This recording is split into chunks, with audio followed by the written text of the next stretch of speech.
Coffee ఈరోజు evening coffee మట్టి కప్లో కాఫీ తాగుతున్నా. ఇవి మన మిరప చెట్లు చూసిరా, మిరపకాయలు కాస్తున్నాయి కానీ పందికొక్కులు తింటున్నాయి.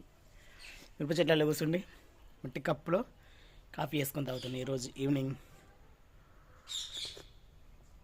కాఫీ అంటే మస్తు ఇష్టం నాకు.